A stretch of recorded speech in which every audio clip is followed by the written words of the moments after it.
نحمدہ و نصلی علی رسولہ الکریم اما بعد اعوذ باللہ من الشیطان الرجیم بسم اللہ الرحمن الرحیم السلام علیکم ورحمۃ اللہ وبرکاتہ۔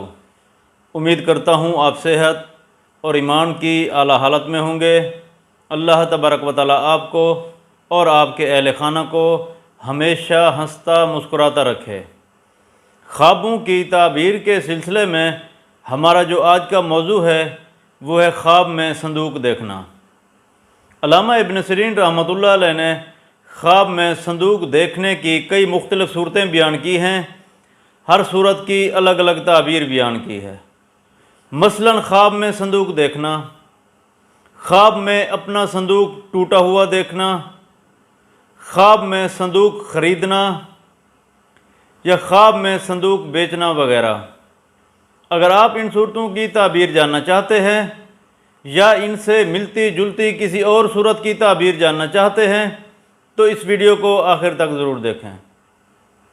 اور اگر آپ نے ابھی تک ہمارے یوٹیوب چینل خواب کی حقیقت کو سبسکرائب نہیں کیا تو پہلے سبسکرائب کر لیں تاکہ ہماری اگلی آنے والی ویڈیو سب سے پہلے آپ تک پہنچ سکے۔ علامہ ابن سیرین رحمۃ اللہ علیہ نے فرمایا ہے کہ خواب میں صندوق دیکھنا عورت سے تعبیر ہے۔ بعض اہل تعبیر نے یہ بھی فرمایا ہے کہ خواب میں صندوق دیکھنا عزت اور مرتبے پر دلیل ہے۔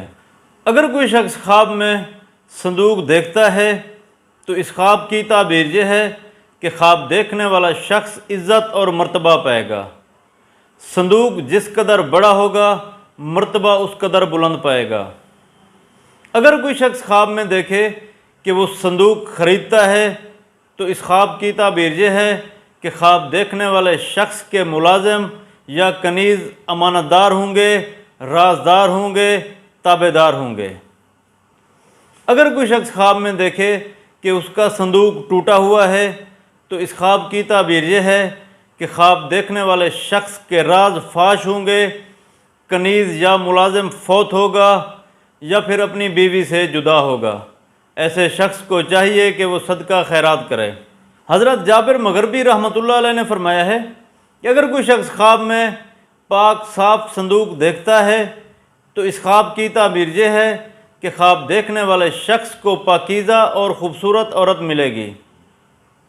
حضرت امام جعفر صادق رحمۃ اللہ علیہ نے فرمایا ہے کہ خواب میں صندوق دیکھنا 3 وجہ پر ہے۔ نمبر 1 عزت اور مرتبہ، نمبر 2 قدر اور بلند مرتبہ، نمبر 3 عورت۔